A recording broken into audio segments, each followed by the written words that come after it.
Anissa. Anissa nih karakternya introvert, mendem orangnya, jadi nggak yang gampang cerita tentang feelingsnya dan apa yang dia pikirin. Terus untungnya di pesantren yang di film ini ada Nurul. Bagaimana kah Nurul? Oh iya, Nurul adalah sahabatnya Anissa, tempat curhatnya Anissa. Cuman dia karakternya sangat bertolak belakang. Nurul lebih ke cuek, nggak pedulian gitu, nggak peka, kecuali sama sahabatnya, sama maksudnya cerita-cerita sahabatnya. Tapi banyak hal juga yang dia akhirnya denial sama apa yang Anissa percaya gitu. Jadi apa ya, menunjukkan persahabatan yang kontras gitu. Santriwati dua-duanya. Iya. Ceritanya di film ini tuh jadi di dalam pesantren ini lama-kelamaan makin ada hal yang bikin kayak ini ada apa di sini, makin banyak hal yang aneh. Terus aku dan Satrio nyari tahu apaan sih yang lagi terjadi di pesantren ini. Terus ternyata emang lagi ada banyak teror dan pembantaian di luar pesantren yang coba ditutupin sama pengajar di pesantren biar mungkin kita nggak panik gitu. Terus jadinya pokoknya banyak pembantaian juga yang terjadi di dalam pesantren, banyak saling tuduh, banyak yang terbunuh juga gitu. Terus di sini kita nyari dalangnya siapa sih di dalam pesantren ini. Syutingnya kan latar belakangnya pesantren. Kalau boleh tahu syutingnya di mana dan berapa lama? Syuting kita di luar kota, adalah suatu luar kota, selama kurang lebih sebulan ada. Iya. Mau sebulan syutingnya gitu. Kalau di film kan kalian ceritanya sahabatan nih. Sebelumnya emang udah kenal atau baru pendekatan dibuat film ini gimana? Baru kenal di film ini.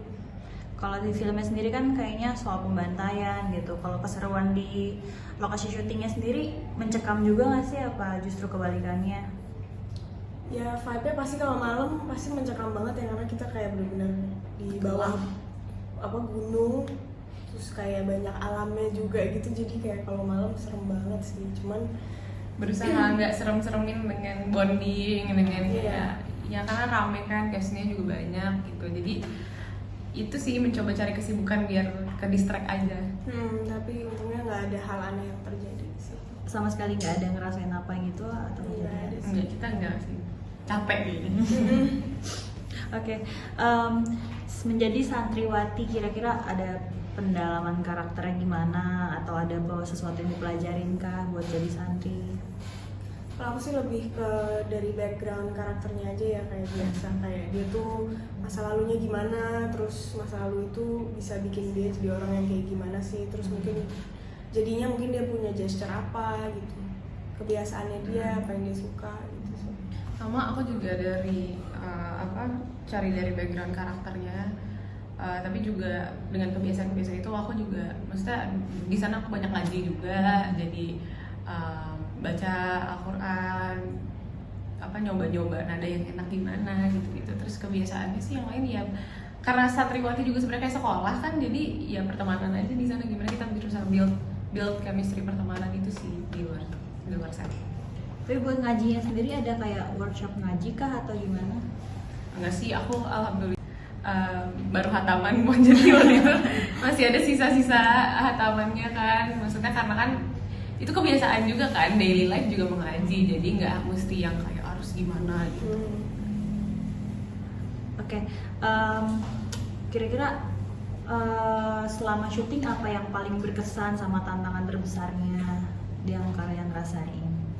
Yang paling berkesan tuh pertama kali ngeliat set pesantrennya, karena itu dibangun dari nol. Terus rasa ngeliat pesantren tuh kayak wah ini ya ternyata, karena selama ini kayak cuma dikasih foto terus kayak ini entar pesantren di tengah-tengah gunung ini nih gitu, terus kayak nggak kebayang lagi gitu waktu pertama kali ngeliat kayak wah beneran dong bisa gitu. Itu sih yang paling berkesan. Kalau berkesan dalam adegan pasti ada, cuma nanti kan spoiler. Jadi paling kayak menurutku sebulan bersama mereka di luar kota, kita cuma punya each other gitu, itu juga cukup berkesan sih. Jadi kayak berusaha untuk mencari ada hiburan apa ya di sini, kesenangan apa ya di sini, tiap hari ketemu kan, jadi lumayan bondingnya di situ sih, menurutku sangat berkesan. Kalau yang challenging kira-kira apa tuh? Challenging, aku mungkin banyak scene Anissa lari-lari gitu, dari bangunan pesantren satunya ke satunya, terus itu tuh kayak di take berulang-ulang kali, dan itu tangga semua gitu, jadi itu kayak fisiknya lumayan capek, plus harus nafasnya kan juga harus diatur gitu, kayak gimana orang kalau panik kan pasti nafasnya harus naik banget kan gitu. Itu sih challenging, dan juga kompleksitas karakternya karena dia punya trauma masa lalu, terus di film ini tuh kita dikasih lihat progres dia harus facing traumanya dia gitu. Kalau aku challenging lebih ke physically sih, terus juga di sana kan panas banget, jadi dengan treatment horornya kayak saya gantung sling, terus habis itu dengan darah yang di tempat-tempat yang tidak biasa gitu, jadi tuh kayak justru darah di tempat yang tidak biasa itu pertama kali buatku. Kalau sling sih mungkin ya beberapa kali pernah, jadi lumayan terbiasa sama itu, tapi itu dengan matahari yang panas banget, siang bolong, dengan adegan yang cukup berat, dialog yang cukup berat juga, jadi semoga sih hasilnya bagus. Sama ini kan film horor ya, di antara banyaknya film horor atau mungkin kalian juga pernah ini bukan film horor pertama gitu, apa yang menjadikan project ini spesial sampai kalian mau ambil gitu? Ceritanya sih menurutku kuat, storyline-nya kuat, yang membuat itu serem bukan hantunya tapi karakter di dalam situ, terus tragedi yang terjadi saat itu membuild atmosfer serem, jadi bukan hantu tempelan atau jump scare, atau dengan set yang dibikin juga niat banget, jadi pas dilihat kalau di trailer tuh kelihatan itu looknya jadi bagus. Kita seneng kan kalau nonton sesuatu entertaining dengan mata yang dimanjakan gitu. Pemainnya juga semua berusaha menggali karakternya masing-masing sampai kita kerjain banget gitu buat film ini. Setuju. Sama. Oke, terima kasih. Sukses buat filmnya.